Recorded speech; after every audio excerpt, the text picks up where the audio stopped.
My name is Laura Smith, and I am the archivist in the Yukon Archives who oversees the business, railroad, and labor collections. The items I want to talk about are photographs and documents that showed the New Haven Railroad's high-speed, lightweight, streamlined train, Comet, which made its debut in 1935. With its introduction to the United States in the 1930s, the railroad train was immediately heralded as the fastest method of transportation and remained so for over 80 years until the advent of the airplane. Yet even from the beginning, the railroad companies were constantly seeking ways to increase the speed of their trains, pushing them to transport passengers and freight to their destinations in the shortest time possible. In the 1890s, particularly in the region in the U.S. known as the Northeast Corridor, railroads introduced express trains which ran as fast as 70 miles per hour. Beginning in the 1840s in New England, small railroad lines formed to connect cities and towns. The New Haven Railroad was established in 1872 primarily to provide a continuous link between New York City and Boston. By the early 1900s, it dominated railroad transportation in southern New England. The New Haven Railroad's high-speed regular service trains began in the 1890s with the Limited Express, which operated on the shoreline between New York City and Boston in 6 hours at an average speed of 41 miles per hour. The Airline Limited traveled inland between the cities in just 5 hours. By 1930, the Yankee Clipper cut that time down to 4 hours and 45 minutes. In the 1930s, almost all railroad companies experienced reduced ridership, partly due to the economic travails of the Great Depression, but also because of the rise of other transportation alternatives, including an expanding fleet of buses for passenger travel and the trucking industry for the transport of goods. But most significantly, due to the rise in the private ownership of automobiles. In 1920, the number of registered cars in the U.S. was 8 million. By 1930, that number was 23 million. 1920 was the year of the New Haven Railroad's highest ever ridership, at almost 107 million riders system-wide. In 1933, that number had dropped to under 30 million. In desperation to draw passengers back to the trains, the railroad industry turned to a new type of high-speed technology, the lightweight, streamlined diesel train, inspired by aerodynamic Art Deco design. While the turn to create streamlined trains began in Europe, such technology was soon developed in the United States, beginning with the Chicago, Burlington, and Quincy Railroad's Zephyr in 1934 for service between Kansas City and Lincoln, Nebraska, quickly followed by the Boston and Maine's Flying Yankee and the Union Pacific's M10,000 and City of New Salina and City of Chicago, among many others. The New Haven Railroad was also interested in streamlined trains, but finding the funding, particularly at a point when it was faced with bankruptcy, made this particularly difficult. But help was on the way. President Franklin Roosevelt sought to revive the rail industry by relaxing antitrust regulations to allow trains to experiment with new materials, new methods, and new kinds of locomotives. With funding from the Public Works Administration, a program of economic recovery to stimulate employment in the capital goods sector, the New Haven Railroad was loaned $250,000 to build its own streamlined train. The result was Comet, custom-built in late 1934 and early 1935 by the Goodyear Zeppelin Company in Akron, Ohio.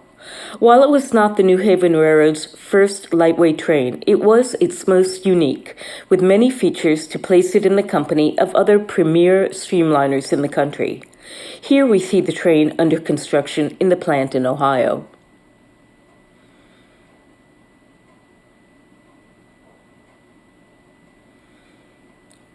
Comet was a 3-car double-ended diesel-electric articulated train that could operate in both directions and thus did not need to be turned at the stations at the end of its daily runs. It was the first American-built train with diesel power plants at both ends of the train, using two 6-cylinder 400-horsepower diesel engines built by Westinghouse. It could comfortably travel at 100 miles per hour. Many efforts were made to reduce the weight of the train. The exterior was covered in lightweight aluminum. The train's width was less than 11 feet, with a center of gravity that was 25 inches lower than conventional trains, allowing it to hug the rails on curves. The undercarriage cleared the rails by only 10 inches. Overall, the weight of the train was 40% less than a steam train carrying the same number of passengers. Streamlined and aerodynamic features included a tubular structure and arched roof with flattened rivets and no sharp corners on its smooth exterior. When the doors were closed, they became part of the unbroken surface of the train. Safety features included dead man controls in the cabs. When the engineer took his hands off the controls, the train automatically slowed to a stop. The train would not run if the doors were opened. It used aircraft landing gear shock absorbers, and its braking rate was 3 times faster than ordinary brakes, so that when traveling at 100 miles per hour, it could stop in 25 seconds. With a shiny blue and silver exterior, it was celebrated for its luxurious comfort. The interior was decorated in tan, brown, and rust tones, with innovative indirect lighting. The cars were supplied with mechanical air conditioning and steam generators for heat. Seating capacity was for 160 passengers. The two end cars each held 48 passengers with the power plants and control cars, and the center car could seat 64 passengers. On April 1935, Comet left the factory in Ohio for the journey east. In a test run on April 29th, Comet made the 43.8 miles from Providence to Boston in 32.5 minutes, reaching a speed of 109.1 miles per hour. The normal time for the same run using standard trains was 57 minutes. The New Haven Railroad began a publicity campaign for the train to show it off to the public. In May 1935, Comet went on a grand tour of the entire New Haven Railroad system throughout Massachusetts, Rhode Island, Connecticut, Westchester County in New York, and in New York City, and was visited by an estimated 350,000 people. Comet went into regular service on June 5, 1935, scheduled for 5 round trips a day, 6 days each week, between Providence, Rhode Island to Boston, making the 44-mile trip in 44 minutes, with one stop at Back Bay Station. In the years after its initial rollout, it added more stops, which affected its goal of 44 miles in 44 minutes, but was still a fast and effective addition to the commuter fleet. Comet was considered a success in that it was mechanically sound and financially successful and attracted new customers to rail travel. That was generally the case for many of the railroad companies that put streamlined trains into regular service in the 1930s. The gas rationing experienced during World War II brought passengers back to the trains, along with the transport of thousands of military troops to bases and ports of embarkation in the Northeast. Comet's limit of only 160 seats prevented it from significantly contributing to this rise in passengers, and in 1943 it was taken off the Boston-Providence run and placed in local service out of Braintree, Massachusetts. In 1949, it was returned to service between Providence and Boston, but was run as a local. Comet's last trip was on September 29, 1951, and the train was scrapped in July 1952. The Yukon Archives is the official repository for the records of the New Haven Railroad.